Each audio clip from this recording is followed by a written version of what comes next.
ሰላም ጤና ይስጥልን የፌስቡክ ታዳሚዎቻችን እንግዲህ እንጀምራለን ባልነበትና ባስተዋወቅንበት ሰዓት ባለመጀመራችን አንድ 10 ደቂቃ በቴክኒክ ምክንያት በመቆየታችን ይቅርታ እንጠይቃለን። እንግዲህ የተከበራችሁና የተወደዳችሁ የፌስቡክ ታዳሚዎቻችን አለፍ እያልን በቪኦኤ አማርኛ ቋንቋ ዝግጅት ክፍል የተለያዩ እንግዶችን እዚህ ስቱዲዮ መጋበዝ ጀምረናል። ዛሬም እዚህ ሁለት እንግዶች አሉኝ። ሁለቱም በእድሜም በትምህርትም በስራ ልምድም በፖለቲካ ተሳትፎም በተለይም ደግሞ በቀደመው መንግስት ውስጥ የስልጣን ድርሻ የነበራቸው ሁለት ሰዎችን ነው ሁለት እንግዶችን የጋበዝነው። የህይወት ታሪካቸውን ላስተዋወቅ ብዬ ብጀምር ሁሉንም ሰዓት የሚወስድ ነው የሚሆነው ተሳትፏቸው በጊዜ ቢለካ በጣም ረጅም ስለሚሆን፣ ስለዚህ አጠር አድርጌ አስተዋውቃችሁና ወደ ውይይታችን እንሄዳለን። በስተግራ በኩል የሚገኙት አቶ ዲማ ነጎ ናቸው። በሽግግር መንግስት ወቅት የማስታወቂያ ሚኒስቴር ነበሩ። የኦሮሞ እንደዚሁም ነጻነት ግንባር መስራችም እንደነበሩና በትግል ውስጥም እንደነበሩ ይነገራል። አሁን የፖለቲካ ሳይንቲስት ኖት፣ እንደዚሁም ደግሞ የኦሮሞ ዲሞክራሲያዊ ግንባር ምክትል ፕሬዝዳንት ኖት። እንግዲህ ይሄ አጠር ያለ ትውውቅ ነው የሚሆነው። ሰፋ ያለውን ምናልባት በፌስቡክ ገጻችን ላይ እናሰፍራለን። በስተቀኝ ደግሞ የሚገኙት ሻለቃ ዳዊት ወልደ ጊዮርጊስ ናቸው። እሳቸውም የቀድሞ የመንግስት ከፍተኛ ባለስልጣን ነበሩ፣ ዲፕሎማት ነበሩ። የኤርትራ ምክትል የውጭ ጉዳይ ሚኒስቴር ነበሩ። እንደዚሁም ደግሞ የኤርትራ ክፍለ ሀገር አስተዳዳሪ ሆነው ሰርተዋል። በተለይ ደግሞ በ1977 ዓ.ም በኢትዮጵያ በተከሰተው ድርቅ ውስጥ የእርዳታ ምግብን በማሰባሰብ ሰፊ ተሳትፎ ትልቅ ድርሻ እንደነበሩት ይነገራልና ሁለቱ እንግዶች ሰሞኑን በቪዥን ኢትዮጵያና የኢትዮጵያ ሳተላይት ቴሌቪዥን ባዘጋጀው ውይይት ላይ ተገኝታችሁ የራሳችሁን ጥናት አቅርባችኋል። በእርግጥ ጥናቱ ለ20 ደቂቃ የቀረበ ነው። ከዛ ውስጥ የተወሰነውን አንስተን የምንወያይበት ይሆናል። በተጨማሪም ትላንትና በፌስቡክ ገጻችን ላይ አስተዋውቀናል ሁለት እንግዶች እንደሚኖሩን። በርካታ ባይሆንም በተለይ የኢትዮጵያ የአስቸኳይ ጊዜ አዋጅ ከታወጀ እና የኢንተርኔት የሞባይል ኢንተርኔት ከተዘጋ በኋላ የፌስቡክ ተከታታዮቻችን የአስተያየት ሰጪዎች ቁጥር የመቀነስ ነገር አለ። ግን እንደዛም ሆኖ የተለያዩ አስተያየቶች፣ የተለያዩ ጥያቄዎች በሰራችኋቸው ስራዎች አሁን በመታበረክቷቸው አስተዋጽኦችም ላይ ተነስተዋል። እነሱንም ለመዳሰስ እንሞክራለን። ነገር ግን ለመጀመሪያ ያህል እንደው ከዶክተር ዲማ ልጀምርና ዶክተር ዲማ በኢሳትና በቪዥን ኢትዮጵያ ባዘጋጁት ውይይት ላይ ያቀረቡት ጽሁፍ ነበረ። በዛ ጽሁፍ ላይ የኢትዮጵያን ወቅታዊ ሁኔታ በሶስት ክፍል አድርገው በሶስት ሴናሪዮ አቅርበዋል። እንደው እሱን አጠር አድርገው ያችን ክፍል ለፌስቡክ ታዳሚዎቻችን እንደዚሁም ይሄ ፕሮግራም በሬዲዮም ይተላለፋል እሁድ ዕለት በሚኖረን ፕሮግራም ለአድማጮቻችንም አጠር አድርገው ያቅርቡትና ከዛ መነሻ እንጀምር። ከርሶ ልጀምር። አመሰግናለሁ። አዎ በቪዥን ኢትዮጵያ ባዘጋጀው ስብሰባ ላይ ያቀረብኩት ጽሁፍ ሽግግርን በሚመለከት ነው። ከታሪክም አንጻር በኢትዮጵያ ውስጥ ከአንድ መንግስት ወደ ሌላው ሽግግር ሲደረግ ምን አይነት ሁኔታ ነበር የሚለውና ወደፊቱስ ምን ሊሆን ይችላል፣ ምን ሊመስል ይችላል ከሚል ነው። ከታሪካዊ እንትኑ አመጣጡ ነው የተነሳሁት። እዛ ጽሁፍ ላይ እንዳልኩት እስካሁን የነበረው የኢትዮጵያ አገዛዝ በጦር መሪዎች ነው ኢትዮጵያ ስትገዛ የነበረው። ሽግግሩም ሲደረግ የነበረው ከአንድ ጦር አመራር ወደ ሌላ ጦር አመራር በጉልበት አንዱን አሸንፎ ነው የተተካው። በስርዓት ሽግግር የተደረገበት ጊዜ በሰላማዊ መንገድ ከአንዱ መሪ ወደ ሌላ መሪ ሽግግር የተደረገበት ሁኔታ በጣም ውስን ነበረ እና አሁን በኢትዮጵያ ውስጥ ያለው ሁኔታ በጣም አሳሳቢ ስለሆነ የሚቀጥለው ሽግግር ምን ሊመስል ይችላል ከሚል ነው እዛ ጽሁፍ ላይ ለማንሳት የፈለኩት። በሶስት ሴናሪዮ የከፈሉት ቦታ አለ። ወደ እሱ ለመምጣት ነው። አዎ እና እንደምናውቀው ካለፈው አንድ አመት ጀምሮ ከፍተኛ እንቅስቃሴ ህዝቡ እያካሄደ ነው። በመንግስት ላይ ባለው ቅሬታና ለውጥም በመፈለግ ህዝቡ ከዳር እስከ ዳር በሚሊዮን እየተንቀሳቀሰ ነው። መጀመሪያ ኦሮሚያ ውስጥ ነው የተጀመረው። ከዛ ወደ አማራ፣ አሁን ወደ ደቡብ ክፍለ ሀገርም ተሸጋግሮ ሰፊ የሆነ እንቅስቃሴ ያደረገ ነው። ከዚህም በመነሳት በስልጣን ላይ ያለው መንግስት የአስቸኳይ ጊዜ አውጇል። የአስቸኳይ ጊዜ አዋጅ እና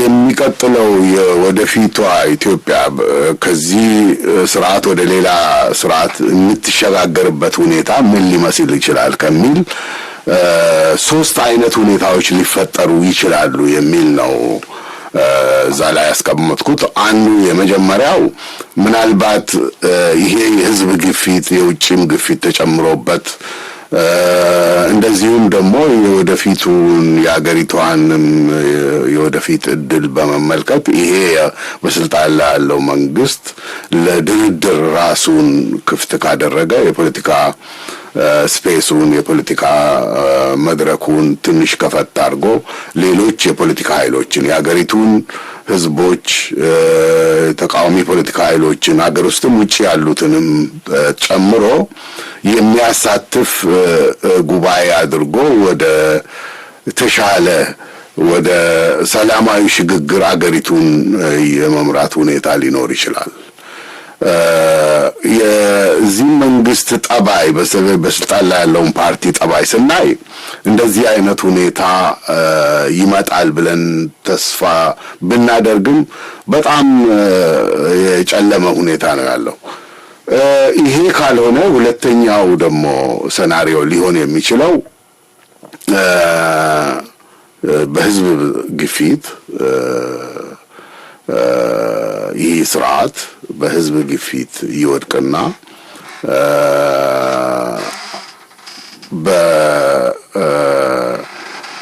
ቀስ በቀስ ከታች የመንግስት ስልጣን እየተዳከመ ሄዶ በአገሪቱ ውስጥ ልዩ ልዩ አይነት የስልጣን ሰንጠሮች የጦር አለቆች ዎርሎርድስ ሊመጡ ይችላሉ። ይሄ መንግስት በኃይል ይሄንን የህዝብ ቁጣ አበርደዋለሁ ብሎ ከሞከረ የሚሄደው ወደዛ ነው የሚል ነው። ይሄ ደግሞ ለሀገሪቱ በጣም አደገኛ ሁኔታ ነው የሚፈጥረው። የአካባቢውን ሁኔታ ስናይ የኢትዮጵያን ትልቅነትና ውስብስብ የፖለቲካና ችግር ይሄ መሳሰለውን ችግር ስናይ አገሪቱን ወደ መጥፎ ሁኔታ ሊያመራ ይችላል ነው። ሶስተኛው ሰናሪዮ አሁን ይሄ በስልጣን ላይ ያለው መንግስት እንደሚመኘው ይሄንን የህዝብ እንቅስቃሴ ለጊዜውም ቢሆን ገቶት ከፍተኛ ጭፍጨፋ አካሂዶ ይሄንን እንቅስቃሴ ለጊዜውም ቢሆን ወደ ኋላ ሊያስጎትተው ይችላል። ብዙ ሰው ያልቃል፣ ብዙ ሰው ይታሰራል። ግን ለጊዜው ነው ሊያበርደው የሚችለው።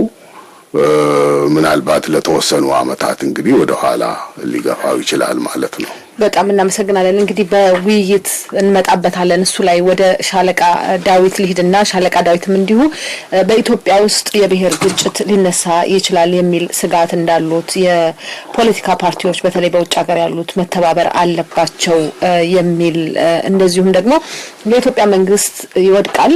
ስለዚህ ሲወድቅ የሚኖረው የሽግግር ጊዜ ልናስብበት ይገባል በሚል ይዘት ያለው ጽሑፍ አቅርበዋል። እርስዎም እስቲ አጠር አድርገው ያስረዱንና አጠቃላይ ሁለቱ ላይ እንመጣበታለን። እሺ፣ አመሰግናለሁ። ሲሆን ግን በመጀመሪያ መናገር የምፈልገው እኔ የፖለቲካ ድርጅት አባል አይደለሁም። የማናችን የፖለቲካ ድርጅት አባል አይደለሁም። እውነት ነው። በመግቢያችን ላይ አስተዋውቀናል። ከዛ በፊት ግን ብዙ ኢትዮጵያ ውስጥ ሰርቻለሁ እንደተነገረው። ከዛም ከወጣ በኋላ ብዙ አፍሪካ ሀገር ሰርቻለሁ። ከዛ ተመክሮ ተነስቼ አንዳንድ ጽሁፎች ጽፋለሁ። በመሃል ላይ እንደውም ሳስተዋውቅ የዘነጋሁት ነገር አለ። የአፍሪካ ስትራቴጂና የደህንነት ጥናቶች ተቋም ዳይሬክተር ነው። ለሱ አፍሪካ ሀገር በርካታ ስራዎችን እየሰሩ እንደሚገኙ ሳልጠቅስ አልፌያለሁ። ይቅርታ እንደው እና ሪሰርች እናደርጋለን። ስለዚህ አቋያ ድምጽ አለኝ እንደማናቸውም ኢትዮጵያ አንድ ድምጽ አለኝ። ያን ድምጽ እናሰማለሁ። ይሄ ድምጽ ደግሞ በጊዜና በእድሜ ገደብ የለውም። ስለዚህ ህይወት እስካለፈ ድረስ ማናችንም ቢሆን አስተዋጽኦ የማድረግ ኃላፊነት አለብን። በዛ መልኩ ነው የምጽፈውም የምናገረውም የምታየው እና ይሄንን ማስገንዘብ ፈልጋለሁ። ሌላው በቀደምታ በቪዥን ኢትዮጵያ ላይ የተሰጠኛ ርዕስ የሽግግር መንግስት ሽግግርን በተመለከተ ነበር። በዛ ሽግግር ጊዜ ሊኖር የሚችለውን ችግሮች ጠቁሜያለሁ። በተለይ ደግሞ የተለያዩ አፍሪካ ሀገሮች የታዩትን ችግሮች በመመልከት ኢትዮጵያ ውስጥ እንዳይደገም መደረግ ያለባቸውን ሁኔታዎች ጠቁሜያለሁ።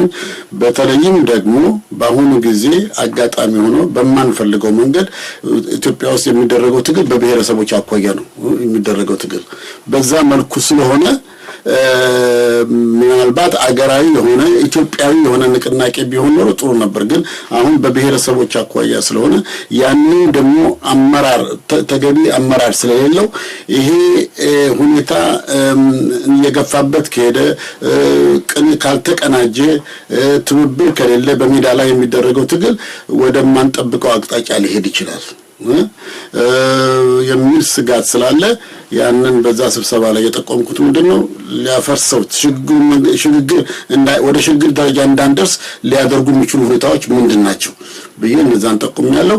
ከዛ በኋላ ደግሞ የተቃዋሚ ኃይሎች በሜዳ ላይ የሚደረገው ትግል የሚያንጸባርቁ የተቃዋሚ ድርጅቶች የግድ ካልተባበሩ በስተቀር ተባብረው ለአገር ውስጥ ለሚደረገው ትግል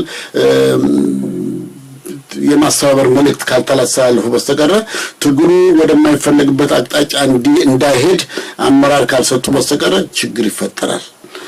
ሁለተኛ ደግሞ በውጭ ሀገር ሆነ በኢንተርናሽናል ኮሚኒቲው በአሁኑ ጊዜ ድርጅቶቹ የተለያየ ድርጅቶች ናቸው እንጂ የሚቀርቡት በአንድ ድምጽ የኢትዮጵያ ተቃዋሚ ኃይሎች በአንድ ድምጽ ስለማይቀርቡ ያንንም ችግር ለመፍታት አንድ የተቃዋሚ ኃይሎች ኢትዮጵያ ውስጥ ትግል የሚያካሂዱ ተቃዋሚ ኃይሎች አንድ ድምጽ እንዲኖራቸው አሳስቤያለሁ። በዚህም ረገድ አንዳንድ ውሳኔዎች ትናንትናና ከትላንት ወዲያ ተወስነዋል። ይህ እስቲ ዝርዝሩን በኋላ ላይ እንመጣበታለን። አሁን በተነሱት ሐሳቦች ላይ ያለውን ውይይት እናድርግና ሌሎች ተጨማሪ ነገሮች ካሉ ወደዛ እንመጣበታለን። ወደ እርሶ ነው ሄደው እንግዲህ እንደ አንድ ኢትዮጵያዊ ነው ይሄንን ጉዳይ የምመለከተውና የምከታተለው እንደሚያገባው ኢትዮጵያዊ ብለዋል ዶክተር ዲማ። አሁን ሲናገሩ በሶስት ከፍለው ያስቀመጧቸው ጉዳዮች አሉ። እርሶ ደግሞ የብሔር ግጭት ሊፈጠር ይችላል የሚል ስጋት አሉትና እርሳቸው ያነሱት ሐሳብ ላይ እስቲ እርሶ እንደ ኢትዮጵያዊ የሚሰነዝሩት ሐሳብ ጥያቄ ምንድነው? ልክ ነው። በጣም ጥሩ። እኔ በብሔረሰብ ግጭት የሚለው ራሴ በግሌ ሩዋንዳ ሰርቻለሁ። ሩዋንዳ የህዝብን እልቂት ታይቻለሁ።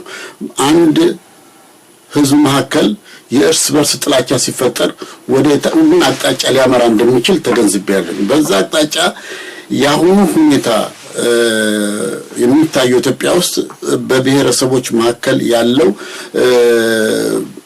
በተለይ ደግሞ በትግራይና ሌላውን ህዝብ አስመልክቶ ያለው በሶሻል ሚዲያም የሚታየው በሜዲያ ላይም የሚታየው ሁሉ ወደ ጥላቻ ስለሚመራ ይሄንን ጥላቻ ለማቀዝቀዝና ህዝቡ ተባብሮ ወደ አንድ ሁሉም ዘር ሁሉም ብሔረሰቦች በአንድ እኩልነት ሊመለከት ወደሚችል መንግስት ስርዓት ለማቋቋም ወደዛ አቅጣጫ እንዲያመራ ነው የምንፈልገው የምንጠብቀው። ለዚህም ነው ይሄ የተቃዋሚ ኃይሎች ድርጅት አንድ መዋቅር እንዲፈጠር በየጊዜው ምን እንትን ምናረገው። ስለዚህ ይሄን ሁኔታ ለማለት እዛ ደረጃ ላይ እንዳንደርስ ይሄ ህዝቡ ኃላፊነት አለብን። ሁሉም በሶሻል ሚዲያም በየቦታው ያለም ኃላፊነት አለብን። ኃላፊነት የምንናገረውና የምንሰራው የእርስ በርስ ጥላቻ ፈጥሮ ወደ እልቂት ሊያመራ ስለሚችል ይሄንን ለማስገንዘብ ሞክሬያለሁ።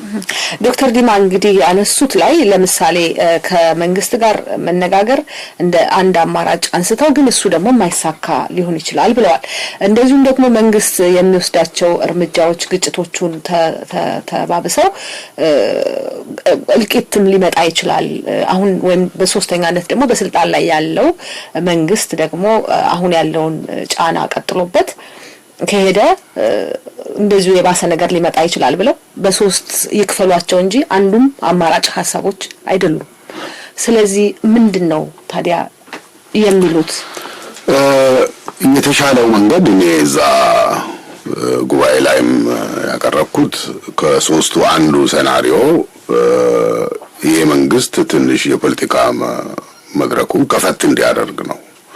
ይሄን ብዙ ደጋፊዎች አሉት። የመንግስት ውጪ በተለይ ታላላቅ መንግስታት አሜሪካን ጨምሮ ከኋላው አሉ።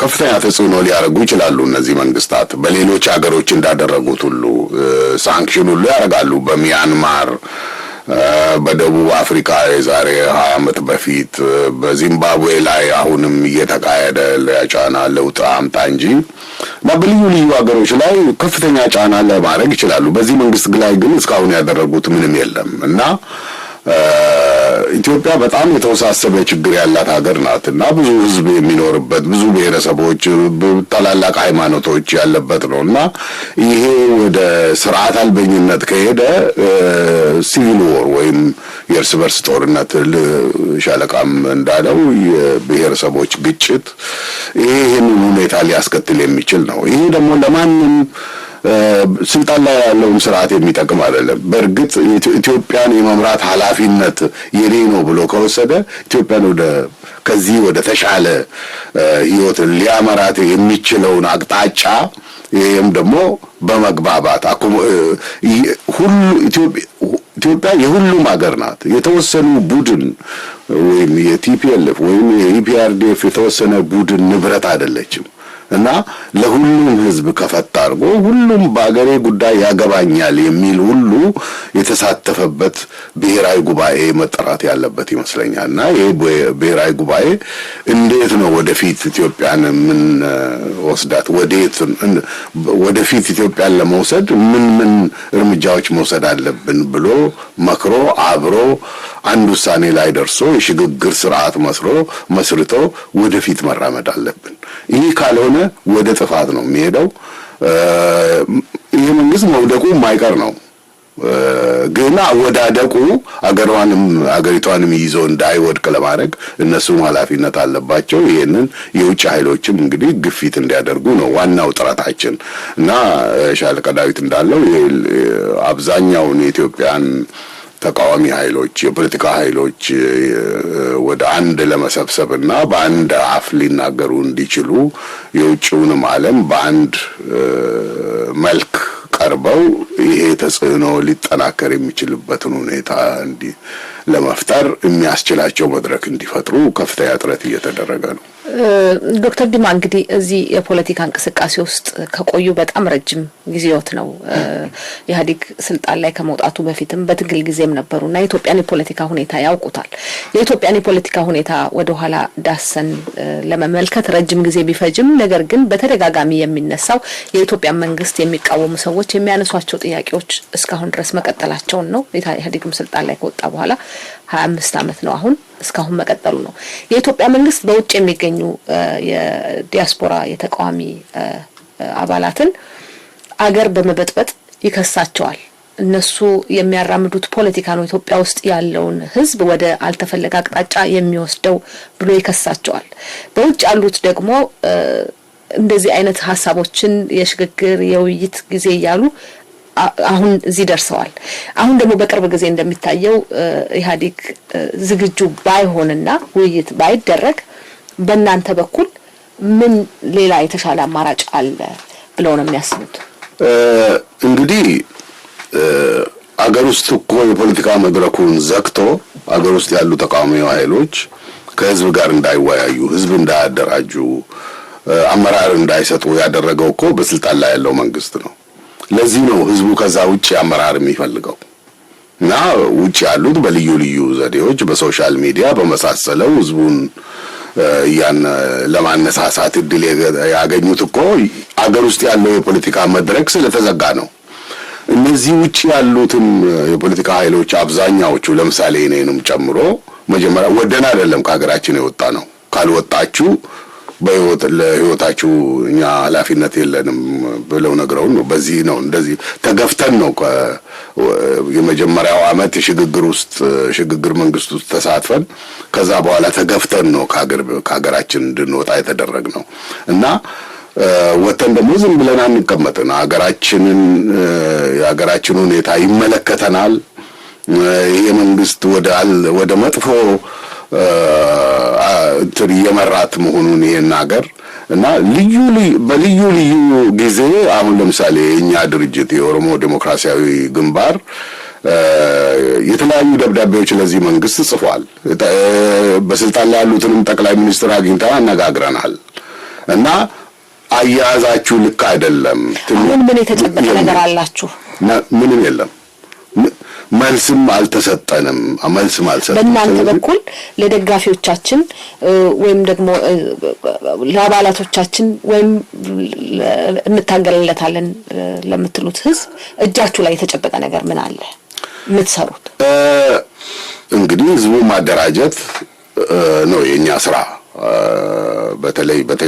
በተለይ አሁን በሚካሄደው እንቅስቃሴ ውስጥ በስርዓት እንዲሆን ወደ ግጭት እንዳይሄድ በሰላማዊ መንገድ ትግሉን እንዲቀጥል ህዝቡ ጥያቄውን በጀመረው መንገድ እንዲቀጥልና ግፊቱ አገር ውስጥ ያለው ግፊት እየተጠናከረ ሲሄድ የውጭውም ግፊት ደግሞ አሁን በተለይ በዚህ አመት ውስጥ ከዚህ በፊት ተሰምቶ ማውቁ ግፊቶች ነው እየተካሄዱ ያሉ። በአውሮፓ ማህበር በኩል የአውሮፓ ፓርላማ ለምሳሌ በዚህ አመት መጀመሪያ ላይ ያሳለፈው ውሳኔ በጣም ትልቅ ቦታ የሚሰጠው ነው። እንደዚሁም የአሜሪካ መንግስትም እየደጋገመ የተያዘው መንገድ የማያዋጣ መሆኑንና ዳያሎግ መጀመር እንዳለበት ይሄ መንግስት የጀርመን መንግስትም ባለፈው ጊዜ የጀርመን ቻንስለር ኢትዮጵያ ሄዱ ጊዜ ይሄንኑ ነው እየመከሩ ያሉት። ይሄ መንግስት ዳያሎግ ነው የሚያዋጣት ኢትዮጵያን።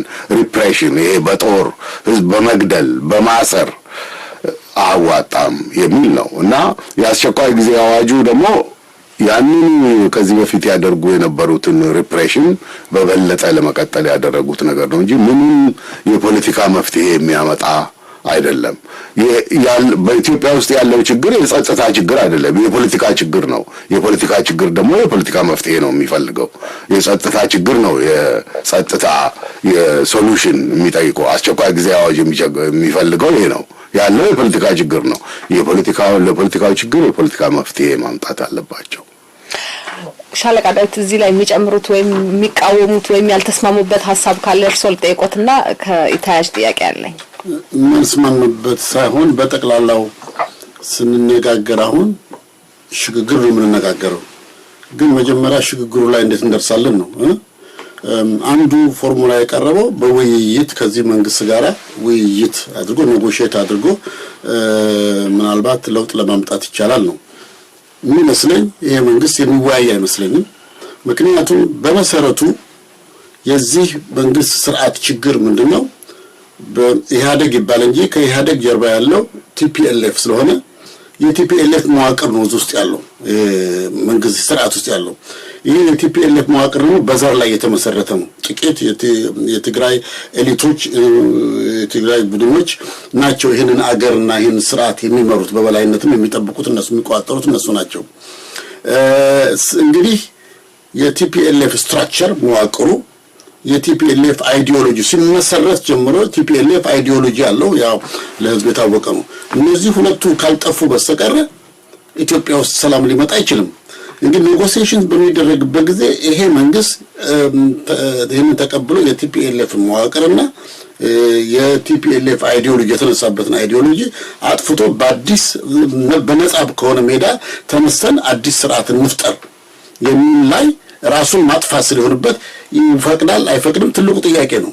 ደግሞ መሆን ያለበት ይሄ ነው። ግን እዛ ደረጃ ለመድረስ ምን አይነት ትግል መካሄድ አለበት የሚለው ነው ብዙ የሚያነጋግረውና የሚያወያየው። እንግዲህ ከሳቸው ጋር አያይዤ እርሶንም ጠይቆት የኔ ሐሳብ ትብብር እንዲፈጥሩ ነው ፓርቲዎቹ እሱን ነው ምገፋ ብለዋል። ነገር ግን በተለይ በውጭ ሀገር የሚገኙ የተቃዋሚ ፓርቲዎች በአገር ውስጥም እንደዛው ነው። ግን ደግሞ በውጭ ሀገር ያሉት በጣም የተለያየ ሐሳብ ያላቸው ተመሳሳይ ሐሳብ እንኳን ቢኖራቸው አብረው ሲሰሩ የማይታዩና ይሄ ደግሞ ለረጅም ጊዜ የዘለቀ ነው። በምን መልኩ ነው ታዲያ ትብብርን የሚያደርጉት? እንግዲህ እንዴት ሊመጣ ይችላል? እሱ ጥሩ ጥያቄ ነው። እስከ ዛሬ ድረስ ሲጓተት የመጣ ከጥንት ጀምሮ ሲጓተት የመጣ ነው። እንደ አዳማጮች መድራት ያለባቸው the largest number of liberation movement የፖለቲካ ድርጅት በአለም ውስጥ ያለው ኢትዮጵያ ውስጥ ነው።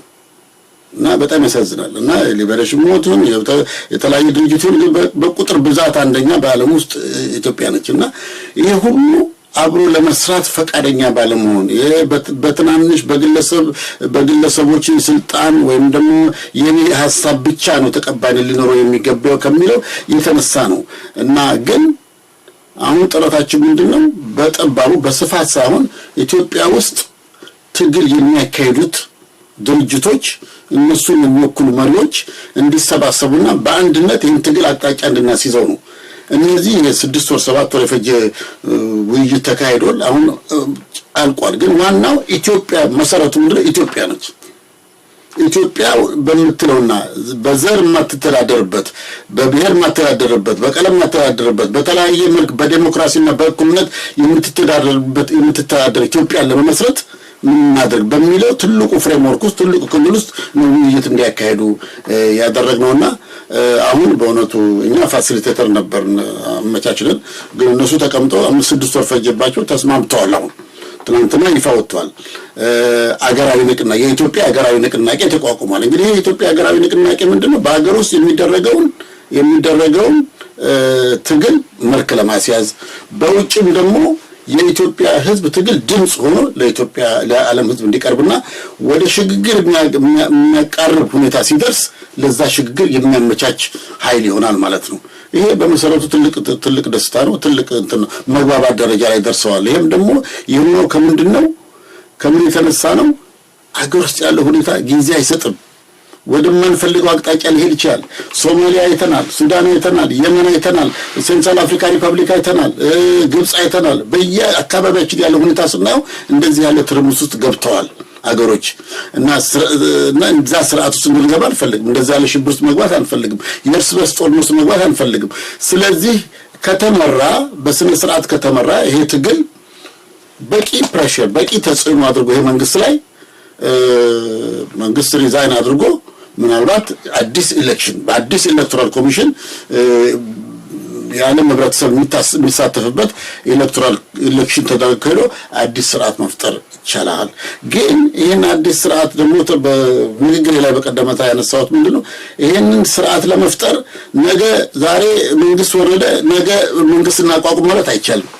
ከዛ በፊት መሰራት ያለባቸው ብዙ ስራዎች ስላሉ ይሄ ትራንዚሽናል ፒሪየድ ይሄ ሽግግር ጊዜ ምን ያህል ይሁን፣ በዛ ሽግግር ጊዜ ምን ይሰራ፣ በብሔረሰቦች አለ እርቅ አለ ስምምነት አለ ችግር አለ።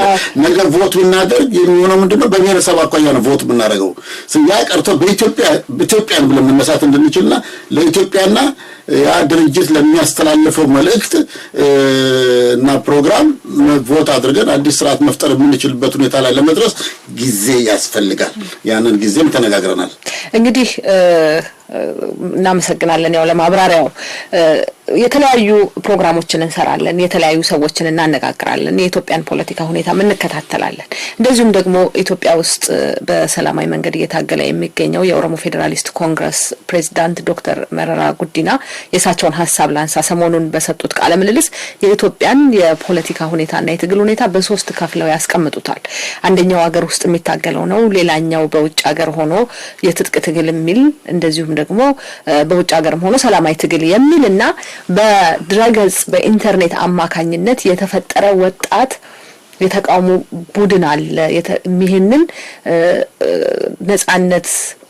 ነጻነቱንም ደግሞ ሲጠይቅ በተለያየ መልኩ የሚጠይቅ ሌላ ወጣት ቡድን አለ ብለዋል።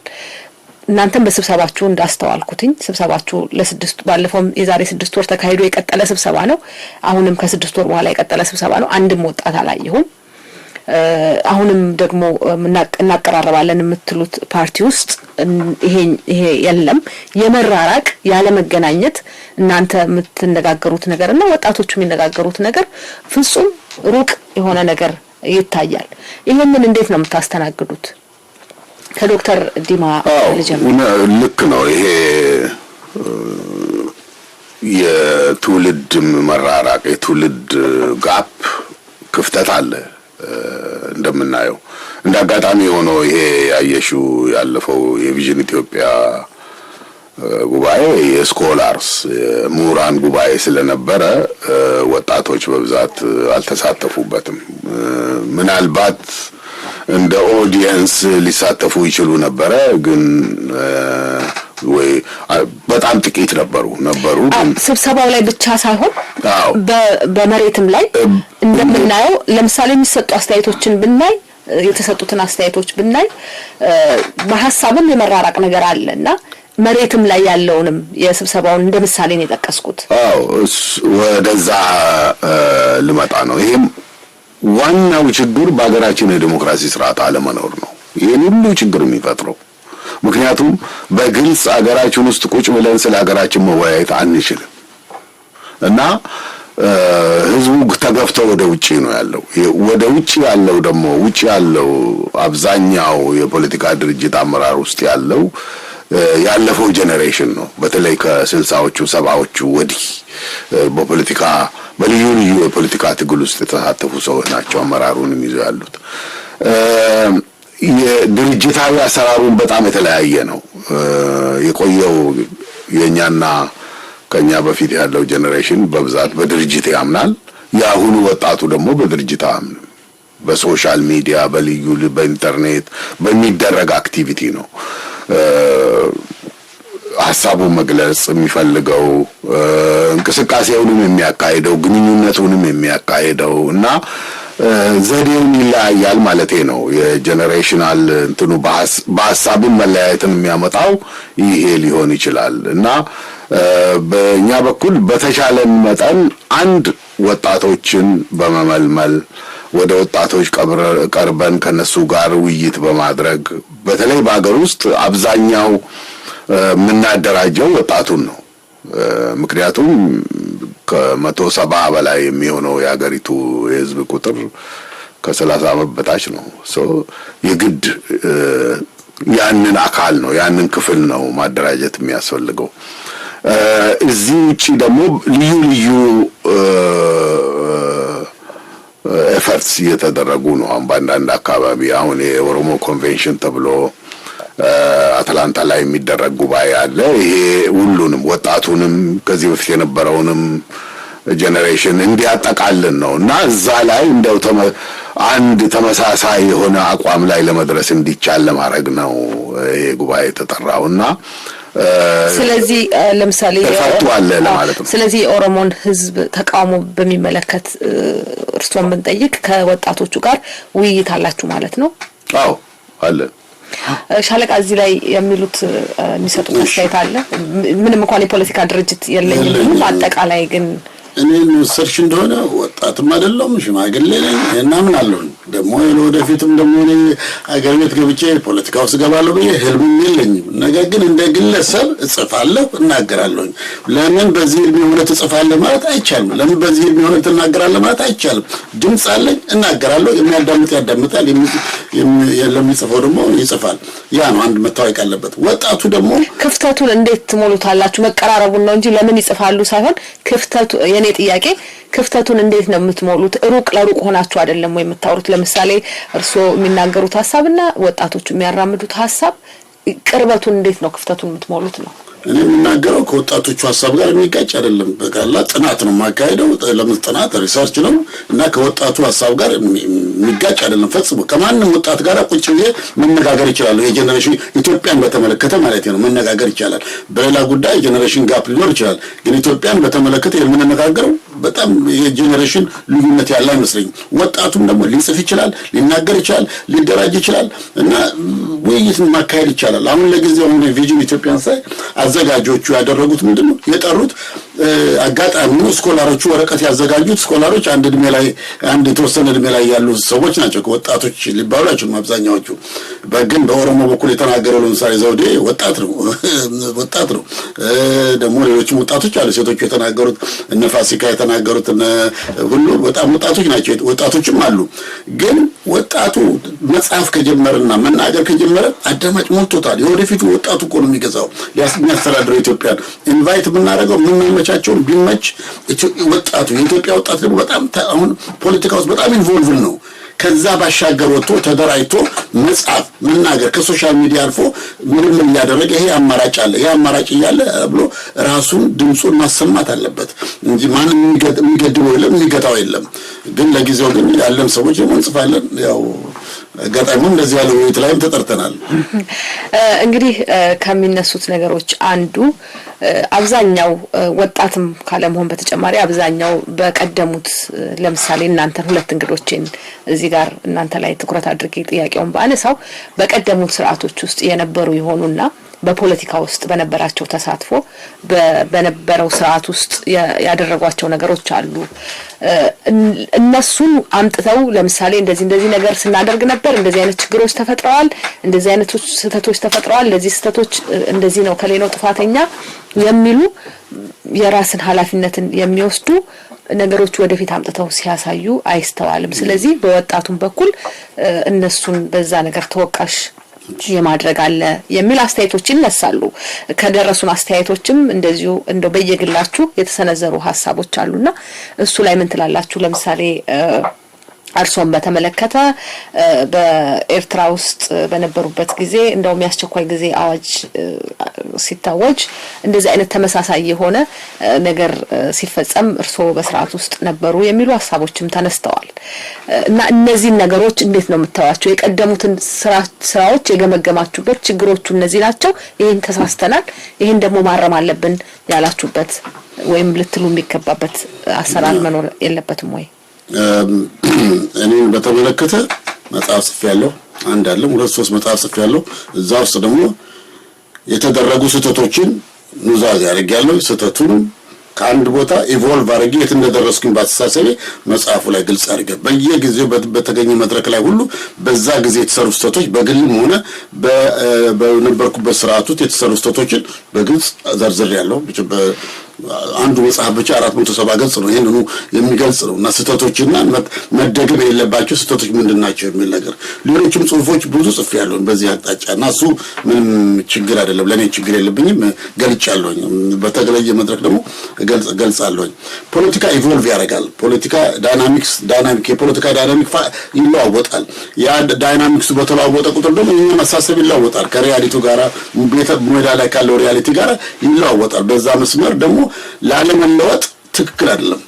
መለወጥ አለብን፣ ኢቮልቭ ማድረግ አለብን።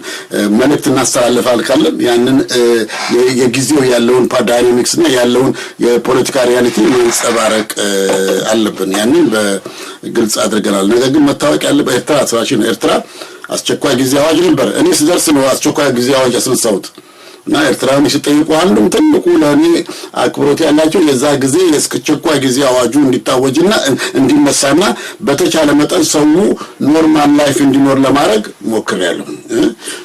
ኤርትራኖቹ ራሳቸው እኔ አስቸኳይ ጊዜ አዋጅ አላደረኩም።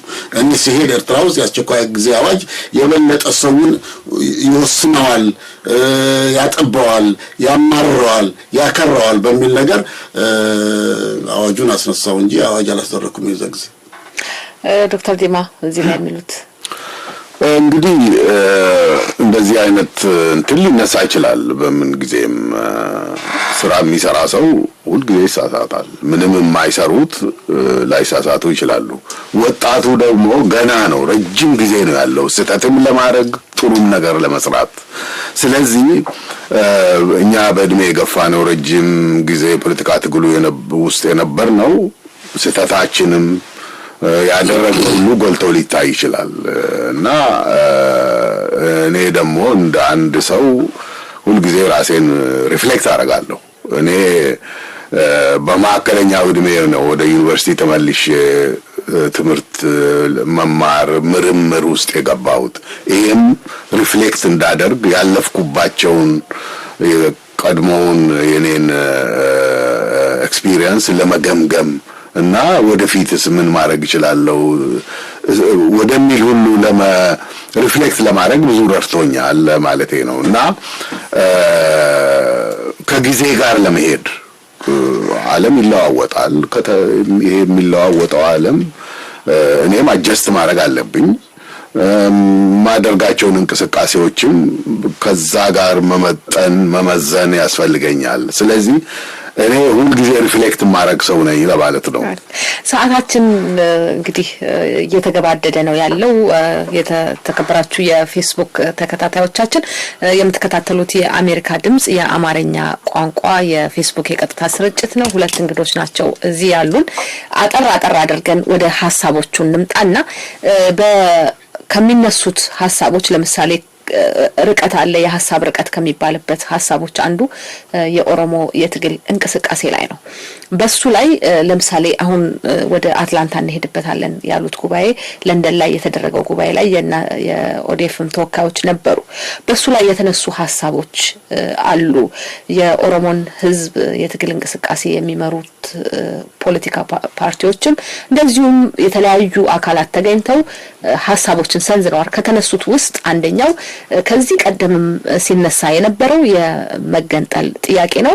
ሁለተኛው ደግሞ ኢትዮጵያን ዲሞክራሲያዊት አገር አድርጎ መፍጠር ከተቻለና ሰዎች የሚያነሱትን የመብት ጥያቄዎች መመለስ የሚቻል ከሆነ በዲሞክራሲያዊት አገር ተፈጥራ መቀጠል ትችላለች የሚል ሲሆን፣ ሌላኛው ደግሞ ኢትዮጵያ መበታተን አለባት። ኢትዮጵያ ስትበተን ነው የኦሮሞ ህዝብ የኦሮሞ ህዝብ መብት የሚከበረው የሚሉ ሐሳቦች ተነስተዋል። በእናንተ በኩል እነዚህን ሐሳቦች እንዴት ነው የምታስተናግዷቸው? እንዴት ነው የምታዩዋቸው? እንግዲህ በማንኛውም ህብረተሰብ ውስጥ ልዩ አይነት አስተሳሰብ ይኖራል። ፍሪንጅ ግሩፖች አሉ። በቀኝም በግራም ፍሪንጅ የሆኑ ጠባብ አስተሳሰብ ያላቸው ቡድኖች ይኖራሉ። ግን እኛ መመስረት ያለብን በአማካዩ ህዝብ ላይ ነው። የአማካዩ ህዝብ ምንድነው የሚፈልገው?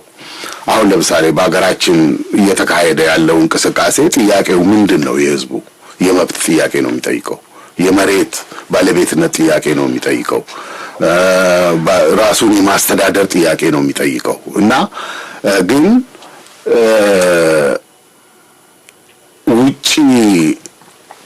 ከውጪ ከሚንቀሳቀሱ ድርጅቶች ውስጥ የመገንጠል ዓላማ የሚያራምዱ ቡድኖች አሉ። ከድሮም ጀምሮ የነበሩ አሉ። የኦሮሞ ነጻ መንግስት ለማቋቋም የሚፈልጉ እንደዛም ሆኖ ደግሞ ለምሳሌ የኛ ድርጅት አለ። የኛ ድርጅት ኢትዮጵያን ዲሞክራቲክ አርጎ የኦሮሞ ህዝብ በአገሩ ውስጥ ተገቢ ስፍራውን አግኝቶ ሌሎች ህዝቦችን መብታቸው ተከብሮ የምንኖርበት የምታድግ ለወደፊት የምታድግ በኢኮኖሚም በሶሻልም የምትበለጽግ ሀገር መመስረት ነው። ዝም ብሎ በዚህ ብቻ ስንነታረክ ልንኖር አንችልም። ይሄ ለንደን ጉባኤ ላይ ተነሳ የሚባለው ኢትዮጵያ መበተን አለብን የሚባለው ከኃላፊነት የጎደለው አነጋገር ይመስለኛል እኔ። ምክንያቱም ኢትዮጵያ ከተበተነች የኦሮሞ ህዝብ ይበተናል። ይሄ ምንም ጥያቄ የለውም እና ደሴት ሆኖ ሊኖር አይችልም። በተበተነ አካባቢ ውስጥ ደሴት ሆኖ ሊኖር አይችልም የኦሮሞ ህዝብ እና ይሄ ሁኔታውን ካለ መገንዘብ እና ኃላፊነት ከጎደለው እንትን የሚነሳ ይመስለኛል እና ኢትዮጵያን በመመስረት ኢትዮጵያን እንደ ሀገር እንድትኖር ሀገር ለማድረግ የኦሮሞ ህዝብ ከፍተኛ አስተዋጽኦ አድርጓል እና ይሄንን በደሙና በአጥንቱ የገነባውን ሀገር የሚበትንበት ምክንያት አይታየኝም። ተከታይ ጥያቄ ልጠይቅና እመጣለሁ ወደ እርሱ። ይሄ ግን ደግሞ ከዚሁ ጎን ለጎን የኦሮሞን ህዝብ ጭቆና በጣም በከፋ ሁኔታ መሆኑን አንዳንድ አካባቢዎች ላይ ሰዎች ጥቃቱ ራሱ የሚደርስባቸው ኦሮሞ በመሆናቸው መሆኑን እስከ መግለጽ ድረስ በጣም የመረረ የሆነ ጭቆናውን የገዘፈ እንደሆነ የሚገልጹ አሉ። ለነሱም መብት የሚታገሉ ሰዎች አሉ። ስለዚህ የዚህ ጭቆና መማረር ወደዛ አይነት አስተሳሰብ እንደገፋቸው መከራከሪያ የሚያቀርቡ ሰዎች አሉ። በእናንተ በኩል እንዴት ነው ከነዚህ ሰዎች ጋር የምትደርሱት? ቅድም አገር ውስጥም እናደራጃለን ብላችኋል። በዚህ በማደራጀት ጥያቄ ለምሳሌ ኦነግም አገር ውስጥ እንደሚያደራጅ እንደውም በምሳሌነት የኦነግ ባንዲራ እንደሚሰቀል ሰዎች ኦነግን ከፊት ለፊት ይዘው እንደሚመጡም ሲገልጹ ነበርና እንዴት ነው ይሄንን ሐሳብ የምታንሸራሽሩት ኢትዮጵያ ውስጥ ካለው የኦሮሞ ማህበረሰብ ጋር? እኛ ማለት እኛ በልዩ ልዩ መንገድ እንግዲህ ሀሳባችን ህዝቡ ጋር እንዲደርስ እናደርጋለን። ይሄ የኦነግ ባንዲራ የሚባለውም በእርግጥ የኦነግ ባንዲራ ብቻ አይደለም። ይሁሉ የኛም ለምሳሌ እኛም ድርጅት ባንዲራው ያው ነው፣ የታጋዮች ባንዲራ ነው እና ከኦነግ ጋር አያይዞ ያቅርበው እንጂ ሰው ያ የታጋዮች ምልክት ነው እና ይሄ እንዲገነዘብ ፈልጋለሁ ሰው እና ልዩ ልዩ ድርጅቶች ይሄንኑ ነው የሚይዙት ለማለት ነው። አገር ውስጥ ያለው ህዝብማ ካለው ችግር ተነስቶ ነው የሚታገለው። በአንድ በኩል መጀመሪያ ያነሳሽው ላይ ማለት የምፈልገው ምንድነው በተለይ ይሄ አሁን ዛሬ ስልጣን ላይ ያለው መንግስት የኦሮሞን ህዝብ በግላጭ በኦሮሞ ህዝብ ላይ አትኩሮ ከፍተኛ በደል እያደረሰበት ነው። ከመሬቱ የሚነቀለው በሚሊዮን የሚቆጠረው ህዝብ አብዛኛው ኦሮሞ ነው። በየእስር ቤቱ ታጉሮ ያለው የፖለቲካ እስረኛ 90% የሚሆነው ይሄ ሁሉ የመሰከሩት ነው ኦሮሞ ነው። የኦሮሞ ቁጥር ከኢትዮጵያ ህዝብ ቁጥር 35% ነው በስታቲስቲክስ። እስር ቤት ያለው ግን 90% ኦሮሞ ነው እና ይሄ ለምንድን ነው ይሄ የሚሆንበት? ይሄ የሚሆንበት ይሄ መንግስት ፓርቲኩላር ታርጌት አድርጎ እየበደለ ያለው ኦሮሞን ነው መሆኑ ነው እና ይሄ ደግሞ ወዴት ነው የሚወስደን? ህዝቡ ያማረራል እና በተለይ ከዚህ መንግስት ጋር እዚህ ሀገር ውስጥ መኖር አንችልም እስከሚል ድረስ ሊገፋው ይችላል እና ይሄ ኃላፊነቱ ያለው በስልጣን ላይ ያለው ስርዓት ኃላፊነት ነው። ስለዚህ እነዚህን ሀሳቦች ከሚያስተናግዱ የፖለቲካ ድርጅቶች ጋር ከወጣቶች ጋር ይሄ ሀሳብ ካላቸው ሰዎች ጋር ያላችሁ በእናንተ እንደ ኦዴፍ ያላችሁ ቅርበትና ውይይት ምን ይመስላል? ለምሳሌ አንዳንድ ሰዎች ይሄ ሀሳብ ጎልቶ የወጣ አድርገው የመውሰድ ነገር አለና በእናንተ በኩል እንደው ምንድነው ያላችሁ ውይይት በቀጣይ ይሄን ነገር ለማስተናገድ? ይሄንን አገር ውስጥ ያለው ቅድም እንዳልኩት ነው። አገር ውስጥ ያለው እኮ ጥያቄው አጠቃላይ የመብት ጥያቄ ነው ለሁሉም ህዝብ ነው ደግሞ ያ መብት። በተለይ አሁን ከቅርብ ጊዜ ወዲህ ሀገር ውስጥ የምናየው ሁኔታ ምንድን ነው? ከዚህ በፊት ይሄ መንግስት እስካሁን ስልጣን ላይ ሊቆይ የቻለው ህዝቦችን በማለያየት ነው፣ በማጋጨት። ግን በተለይ ትልልቆቹ የአገሪቱ ህዝቦች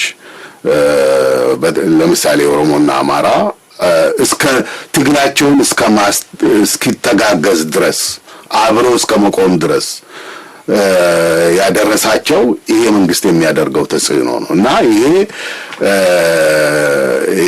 መለያየቱን እንትን እያሸነፈ ህዝቡ የጋራ የሆነ አቋም ወደ መያዝ አገሪቷን ወደ ተሻለ አቅጣጫ ለመምራት የሚያስችል ሁኔታን እየፈጠረ ነው ያለው እና ይሄ አገር ውስጥ የተፈጠረው ሁኔታ ደግሞ ውጪም በልዩ ልዩ መንገድ ተደራጅተው የሚታገሉ ቡድኖችንም እያቀራረበ ያለ እንትን ነው ይሄ እና ትልቅ ዴቨሎፕመንት ይመስለኛል እና ፖለቲካ ቡድኖችንም እንደዚሁም ደግሞ ጄኔሬሽኖችንም ትውልዶችንም እያቀራረበ እያነጋገረ ያለ ሁኔታ ነው አገር ውስጥ የተፈጠረው ሁኔታ እና አሁን ቅድም እንዳልኩት አሁን አትላንታ የሚሰበሰበው ሁሉም ጄኔሬሽን ነው እዛ የሚሰበሰበው፣ ወጣቱም እኛም ያለንበት ጉባኤ ነው የሚሆነው። ወደ እርስዎ ልምጣ። እንግዲህ በቀጥታ ወደ እሳቸው ላይ ትኩረት አደረኩ እንጂ የኢትዮጵያን ጉዳይ የሚመለከተውን ነው የዳሰስ ነው።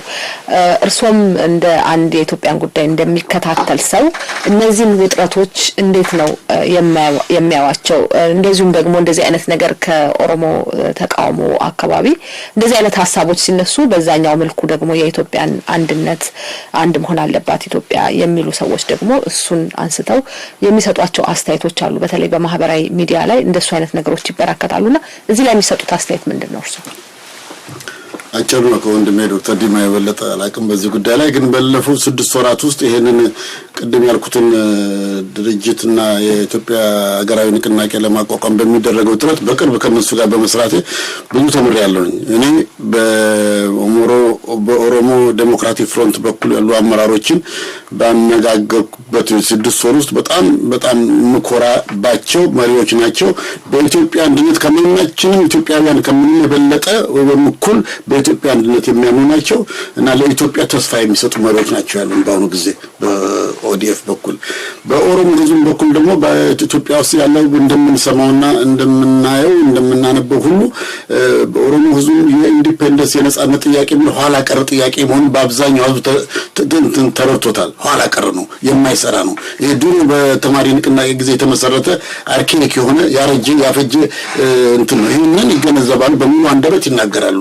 በዚህ ምክንያት ነው በኦሮሞና ኦሮሞ በኢትዮጵያ ትግል ውስጥ ሴንትራል ማዕከላዊ ቦታ ይዞ ሲታገል ከሌሎቹ ጋራ የኢትዮጵያ ነጻነትና በኢትዮጵያ ውስጥም ደግሞ የሚፈጠረው ስርዓት የእኩልነት ስርዓት አንዲት ኢትዮጵያ እንደምትመሰረት ተስፋ ይሰጠናል።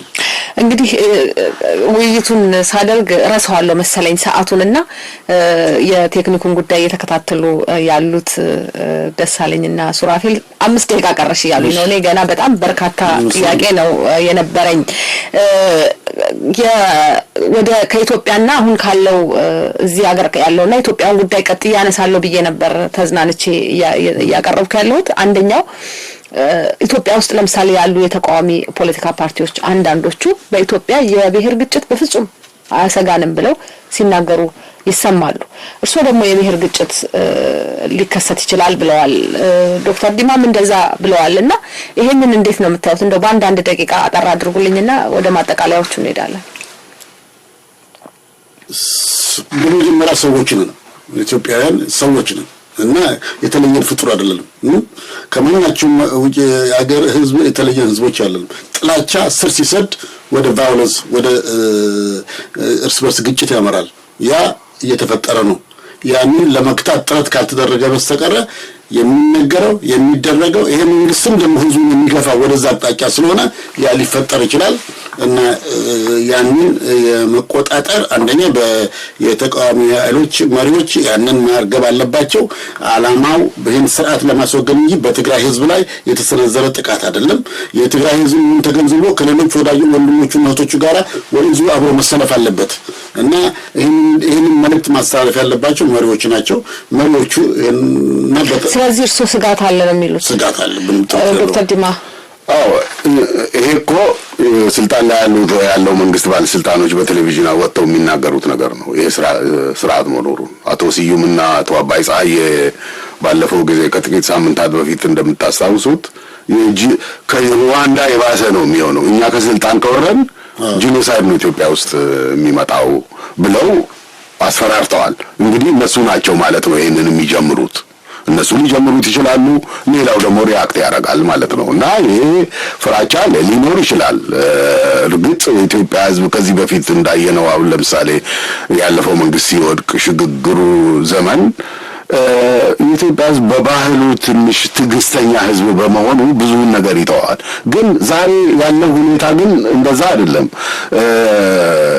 ስርዓት መንግስት ላይ ያለውም ቡድን በሌብነት ህዝቡን በማጭበርበር ብዙ ወንጀልን ለህዝብ ላይ በመስራት ህዝቡን በጣም አማረውታል እና ከዚህ ምሬት ደግሞ ሻለቃ ዳዊት እንዳለው ጥላቻ፣ እልህ ይሄ ሁሉ ሊፈጠር ይችላል እና ችግር ደግሞ የሚመጣው የመንግስቱ ስርዓት ከታች እየፈረሰ ሲሄድ ልዩ ልዩ ቡድኖች ሊነሱ ይችላሉ። እርስ በርስ ነው የሚጀማመረው ይሄ። ስለዚህ በዚህ ያጠቃሉልኝና ምን አይነት መፍትሄ ነው የሚጠቁሙት? እርስዎ እንደሚመሩት ድርጅት ምን አይነት መፍትሄ? በአንድ በኩል በተቃዋሚ ኃይሎች በኩል አገር ውስጥም ውጭም ያሉት በትጥቅም የሚታገሉት በባዶ እጃቸውም የሚታገሉት በሙሉ አንድ ላይ መጥተው አንድ ወጥ የሆነ ጉልበት፣ አንድ ወጥ የሆነ ኃይል መፍጠር ነው ያለባቸው። በጣም አመሰግናለሁ ዶክተር ዳዊት። በዛው ሻለቃ ዳዊት ይቅርታ፣ በዛው ያጠቃልልኛል። ግን አንድ ጥያቄ የተነሳ ነበር እኔ ወደ በኋላ ላይ አነሳዋለሁ ብዬ ያለፍኩት። ለምሳሌ ከዚህ ከእስልምና ጋር የተያያዘ የዋሂቢዝም ጉዳይ ላይ የጻፉት አንድ ጽሁፍ ነበርና በርካታ የፌስቡክ ተከታታዮቻችን ያን ጥያቄ ሰንዝረው ነበር። ሰዎች የሃይማኖት የፈለጉትን ሃይማኖት የመከታተል መብት የላቸውም ወይ በአገር ውስጥ ካለው ከገዢው ፓርቲ ጋር የተያያዘ አቋም አንጸባርቀዋል እዚህ ላይ ብለው የሰጡት አስተያየት ነበር። ለሱ መልስ ሰጥተው ማጠቃለያ ያድርጉልን። እሺ አመሰግናለሁ።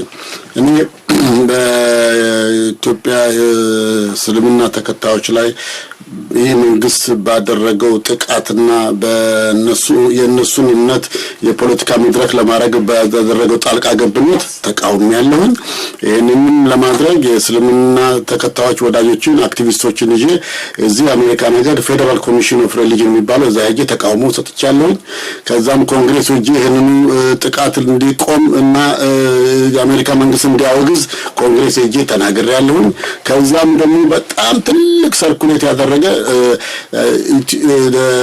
ኢትዮጵያን ሙስሊምስ አንደር ሲጅ የሚል አርቲክል ጽፌ እኔ በምሰራበት ምርምር ጽፈት ቤት ውስጥ the largest number of circulation በጣም ሰፊ ሰርኩሌሽን የነበረው ያ አርቲክል ነው። ያም ይህ መንግስት እንዴት አድርጎ እስላሞችን የኢትዮጵያን ሙስሊሞችን እንደሚያጠቃና ለፖለቲካ እንዲጠቀምባቸው እንደሚያደርግ ጽፌያለሁ። አንድ ነው። ሁለተኛ ዋሃብይዝም የሚባለው ነው። እንግዲህ ታችን አለቀ። እዚሁ ስቱዲዮ ቆይተን እነዚህና ሌሎች ጥያቄዎችን ለሬዲዮ አድማጮች እንዲሆን አድርገን በቀጣይ ተወያይተን ለማቅረብ ቃል ገባለሁኝ። የፌስቡክ ታዳሚዎቻችን በሚቀጥለው አስተካክለን ሰዓታችንን በአግባቡ ተጠቅመን ጥያቄዎቻችሁን ለማስተናገድ እንሞክራለን። ለዛሬው አብሬያችሁ እንግዶቹን ይዤ የነበርኩት ጽዮን ግርማ ነኝ። ሰላም ሁኑ።